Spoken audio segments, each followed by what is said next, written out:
So this one we're going to go inside Gracie and check her out. This is a 98 Fleetwood PaceArrow that we just purchased and brought home for the first time this week. It's got some pretty standard features and also some advanced features as well. But there's the front. We get 3 captain's chairs, and this is what it currently has. Hopefully that'll all change in the next couple of months. But this is the normal doghouse. This panel opens up and you can get access to the engine, which was important because we already had a mechanic in there doing repair work. There's a cool little storage area right here that Becky's able to put her laptop and Kindle and other things in. And yeah, it's a gas V8, I think it's a 460 engine in there. Came with a crazy CB radio. But, you know, it's kind of like driving in the 80s. Basic functions. We do have a push-button generator, which is pretty handy. You just click the button there and the generator fires up. And then those are the leveling jacks and mirror controls. And then also a little spirit level to make sure she's level. You know, a manual window control. And shades to close for at night. Let's see if we can. There you go. Shades to close at night. And that's basically it. Nice big sun visor and a backup camera action so that we can, because we don't have a review mirror. And it's 37 feet long, so it's quite crazy. In here is a bunch of junk. Oh, look, a VCR. They took the inverter out, but we hope to put a new inverter in there. And a big old TV that we're not sure what we're going to do with yet. In fact, we don't even know what we're going to do with this whole front compartment area. If we're going to make it bigger, we're going to do something. I'm not sure what with it. But yeah, that's the seats swivel. The driver's seat doesn't swivel all the way around because the steering column gets in the way. But being that it's a gas, not a diesel, it drives like a regular van. Chassis I think is a Ford F450, so just normal stuff, cruise control, a weak horn, that sort of thing. This is the table that folds down, which we haven't yet folded it down. We found out that underneath here is pretty cool storage for Aaliyah and the kids and their Legos and dolls and things, so that's cool. See, what else do I want to show you here? So we've got some cabinets over here, a cabinet over here that if I have the batteries on, I'd have to put the parking brake in. We'll do that in a minute. But there's the door and the stairs, which are automatic. Got some light switches and some controls here. And then our kitchen sink. We have a two-sink sink. We'll be replacing the faucet, hopefully, in this, really? Soap dispenser? Okay, sure. With a sprayer, something more universal. And then also putting the cutting board in as a lid for the sink so that we can actually cut our veggies and not cut on the countertop. This little fold-out countertop probably will also get replaced because it doesn't bear weight unless you want it down.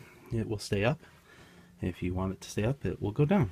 So there's some cool behind the couch storage here where we're able to throw blankets and loveys and things and sheets, and also there's a couple of drawers, one right there and one over there, and they work when this couch pulls out. Now, me being a new motorhome owner, I didn't understand what a jackknife sofa is, and this is a jackknife sofa. It's not a sleeper sofa, and the difference with a sleeper sofa, if you were to fold it out right now, it would have to go over top of where the chair is right there. So you wouldn't be able to sleep with the slide out in, because this is the slide out wall, and you can see that it's in right now. So there's the exterior window. But this sofa, you can still sleep on it as a bed, even with the slide out in. So we'll show you that real quick. And basically you just grab a hold underneath it, pick it up, and then it lays down like this. And now it's locked into place. And you can take the armrests out. We don't. And then you can put a sheet across, and you've got basically a regular size mattress. It's a little bit smaller than a regular, so we had 2 kids sleep on it. But that's how you can get access to those drawers a whole lot easier. What are we going to do here? We're not sure. We don't like the flower covering, but you know, you live. And then it's got a massive drawer underneath the whole thing. We're considering replacing it with an IKEA couch. Stay tuned. We'll see what happens.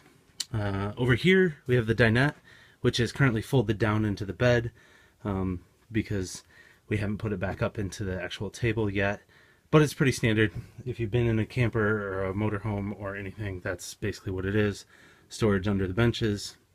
Nothing special about that. It is all part of the slide out area as well, so this whole wall slides out, and we'll show you that in a minute.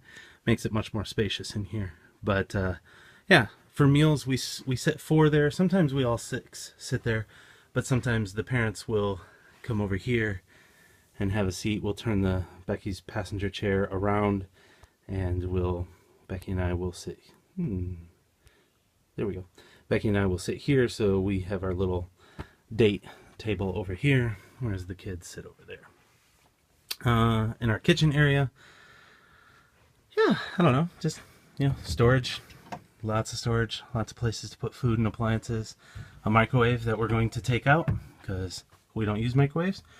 In fact, right now it has our, oh, Becky cleaned it all out. It had the plastic bag storage, grocery sack storage. 3-burner stove and a full-fledged oven, which is pretty handy. Not everyone has a full oven.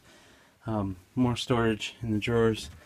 The previous owners had stored chemicals in here, and so there's stains on the carpet. We'll be replacing the storage area in here. We're not sure what with yet, but we're going to use it for something because we live in here permanently. We're going to be redoing all the walls, all kinds of things. So again, the dinette, and then this is the back wall of the slider, but behind that is a curio cabinet. A fancy, as the attic golfers like to call it. Just a place to put trinkets and stuff. We'll be removing that. Some of the hassles are these doors can open and get caught behind the slider, and that will jam the slider and mess up with your gears. So that's a problem, but also, what are we going to store in a tiny little cupboard like that? So we might move the bathroom wall out to be flush, or do something else, have some different storage in there. Over on this side we have our full-fledged kitchen, or I'm sorry, fridge, and this is a Domtech Elite with an ice maker. So freezer on this side with an ice maker, especially important on those hot days. Automatic defrosting system, and fridge on that side, nice and big. We haven't yet run out of room. We've lived in here a week, and it's, you know, basically you have to live buying groceries for the week. It runs on both gas and AC, and it's automatic, so if the generator turns on or you plug into the campground, boom, it switches over to electric. Speaking of electric, that's where we get a lot of fuse panel access. Over here we have our combo washer dryer. It's super sweet to be driving down the road and have that going and be washing and drying your clothes. Really, really handy. Some empty storage areas here, and right next to that we have the toilet, which is not clean because we just got done living in it for a week. But one of the remodel projects we're definitely going to do here is take those steps out, especially the wheel well's here, but I don't think the wheel goes up above floor level, so we're going to take those steps out, put the toilet a little lower. As it is right now, Xander can't get on it because he has to step up to that last step, and then he can't fit up there while he's trying to get on the toilet. So just to make our lives easier, we're going to remodel that. On the other side here we have a really spacious shower for what I was expecting. Unfortunately our shower head doesn't work, and this comes with a skylight, so the shower is always very well lit, especially when we're boondocking and there's parking lights on. So hi, you get to see me. Hey. Our wonderful bathroom with an extra mirror. This is going to be the wall that we're going to move out a little bit and come up with a different thing. There's a pocket door, which is locked. Locked again. There's a pocket door which closes to separate this room from the rest of the house. So we'll be remanufacturing something there. And on this side there isn't a door to the bedroom, but the door to the bathroom locks into place there. So if you want privacy in the bathroom away from the bedroom and the rest of the house, you have to close both doors, but there is space above and below this door. So it's not 100% private, it's just people can't see. So we'll be redoing some of that as well. In here is the master bedroom, and this is going to be redone significantly. So there's not a whole lot going on in here right now other than just a bed and a bunch of storage back there. We'll look at that in just a minute. But we're going to be putting bunk beds in here and maybe a lifted bed for ourselves. But the plan is all 6 of us will sleep in this room. That just gives Becky and I some free time to be in the other part of the house and be together without kids. So anyways, this is the underbed storage, which we'll get rid of because we're going to rearrange this room completely. And then back here, this storage goes even further deeper. Hopefully you can see that a little bit. So we're going to be tearing this storage all out to go all the way to the wall, and then putting a bunk bed in here and a bunk bed above that, and then over here a bunk bed and a bunk bed, and hopefully putting a bed for Becky and I in the middle at a different level, maybe on pulleys that we can raise up and down. So we're not sure yet, but we'll figure it all out. Thanks. That's the inside of our 37-foot, 8-foot wide motorhome. This is going to be our house for at least the next year, if not 2 years, or life. We're not sure on that yet. What do you say, Tice? Well, we might leave this Camp Bay house. You want this in Camps Bay? Yeah. That's in South Africa for all the rest of you. Tice wants to ship this to Camps Bay. So, yeah, that's our house. Hope you enjoy it.